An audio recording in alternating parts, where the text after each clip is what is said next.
എന്ത് ആക്കും എന്തും ചെയ്യല്ലേ, ആണനായാലും പെണ്ണിനായാലും. അപ്പം ഹൃദയം എന്ന് പറഞ്ഞത് ഒരു ആണിനും പെണ്ണിനും ഒരു ഹൃദയമേ ഉള്ളൂ. ഹൃദയം ഇല്ലാത്തവർ എത്രയോ ലോകത്തുണ്ടെന്നാ. ഹൃദയം ഇല്ലാത്തവർ ഇപ്പം ഹൃദയം ഇല്ലെന്നാണ് എനിക്ക് തോന്നുന്നത്. ഹൈക്കോടതിക്ക് ഹൃദയമില്ല, ആർക്കും ഇല്ല.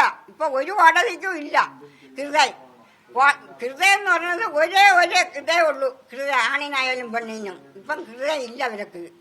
ഈ ഹൃദയം ഉണ്ടെന്ന് ഇത് കാണിക്കൂലായിരുന്നു എൻ്റെ കൂടെ. എന്തെന്നിട്ട് എല്ലാവരും കൂടെ ശ്രമിച്ച് അവനെ വെളിയിലാക്കാനായിട്ടുള്ള ശ്രമമാണ് കാണിച്ചിട്ടുള്ളത്. ഇല്ലാതെ അവൻ പുറത്തൊന്നും ഉറങ്ങൂലായിരുന്നു. ഇതിലാരോ നിന്ന് കളിച്ചു, ഇത്രേ ഉള്ളൂ. ഇതിലാരോ നിന്ന് കളിക്കണം, ഇതേ ഉള്ളൂ. ഈ കുറ്റക്കാരായ അമ്മയുടെ മകനെ കൊന്ന ആൾക്കാരെ പോലീസിനെ രക്ഷിക്കാൻ ആരായിരിക്കും ശ്രമിച്ചിട്ടുണ്ടാവുക? എന്താണ് തോന്നുന്നത്? എനിക്ക് ആരൊന്നും പറയാനൊന്നും പറ്റൂല. ഇതിലാരോ ഉണ്ട്, കള്ളക്കളിയായിട്ട് പറക്കാൻ ആരോ ഉണ്ടായിരുന്നു. ഇല്ല എന്തെന്ന് വെച്ചാൽ എനിക്ക് ശിക്ഷ കിട്ടണം, ഇതേ ഉള്ളൂ. എന്തെന്ന് വെച്ചാൽ അവനെ അകത്ത് വെളിയിറങ്ങിയതിനെ അകത്താക്കണം, ഇതേ ഉള്ളൂ. ഇവരൊന്നും കുറ്റം ചെയ്തിട്ടില്ല എന്നാണ് ഹൈക്കോടതി പറഞ്ഞേക്കുന്നത്. ഹൈക്കോടതി പറയും എന്തെന്ന് വെച്ചാൽ ഒരു പച്ചക്കത്തില് കോടതിക്ക് കണ്ണുകൊണ്ടുകൂടായിരുന്ന ഇല്ല. ഒരു പിള്ളേരെ 22 മുറിവ്, ഈ ഉള്ളംകാല് കണ്ട അപ്പോഴും ബോധം കെട്ട് വീഴും. അപ്പം കോടതി പറഞ്ഞ അവൻ കുറ്റക്കാരനല്ലെന്നാ. അത് ശരി. അപ്പൊ എന്ത് ആക്കും എന്തും ചെയ്യല്ലേ, ആണനായാലും പെണ്ണിനായാലും. അപ്പം ഹൃദയം എന്ന് പറഞ്ഞത് ഒരു ആണിനും പെണ്ണിനും ഒരു ഹൃദയമേ ഉള്ളൂ. ഹൃദയം ഇല്ലാത്തവർ എത്രയോ ലോകത്തുണ്ടെന്നാ.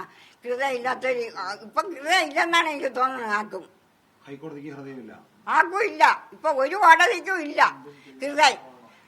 ഹൃദയം എന്ന് പറഞ്ഞത് ഒരേ ഹൃദയമേ ഉള്ളൂ. ഹൃദയം ആണിനായാലും പെണ്ണിനും. ഇപ്പം ഹൃദയം ഇല്ല അവർക്ക്. ഈ ഹൃദയം ഉണ്ടെന്ന് ഇത് കാണിക്കൂലായിരുന്നു എൻ്റെ കൂടെ. അമ്മ അന്ന് ഈ ഉച്ചയ്ക്ക് 2 മണിക്കാണ് ആ പാർക്കിൽ നിന്ന് പിടിച്ചോടുന്നത്. പക്ഷെ പോലീസ് പിന്നെ കള്ള മോഷണ കേസ് ചാർജ് ചെയ്യുന്നു.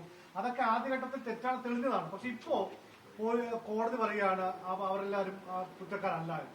അതെല്ലാം കോടതിക്ക് ഹൃദയം ഇല്ല. ഹൃദയം ഉണ്ടെന്ന് കോടതി ഈ വാക്ക് പറയില്ലായിരുന്നു.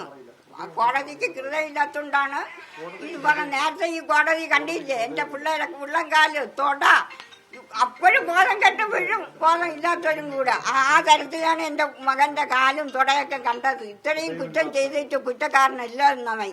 അപ്പൊ ഇതിൽ കള്ളക്കളിയാണ് കളിക്കുന്നതാരോ പോസ്റ്റ്മോർട്ടം റിപ്പോർട്ടിൽ പറഞ്ഞിരുന്നത് വളരെ ഗുരുതരമായ അതിക്രമം ഉദ്യോഗമാർ കിട്ടി. കാരണം ആ തൊടയിൽ പൊട്ടിയിട്ടുണ്ട്, രക്തധമനി പൊട്ടിയിട്ടുണ്ട്. അപ്പോ ഇങ്ങനെ എല്ലാ തെളിവും ഉണ്ടായിരുന്നിട്ടും അമ്മയുടെ മകനെ കൊന്ന ആളുകൾ ഇപ്പോ രക്ഷപ്പെട്ടു പോവുകയാണ്. അതല്ല ഞാൻ പറഞ്ഞത്, ഇതിന്റെ പുറത്ത് ആളുണ്ട്. ഇതിന്റെ പുറത്ത് നിന്ന് കള്ളക്കളി കളിക്കുന്ന ആളുകളിൽ നിന്ന്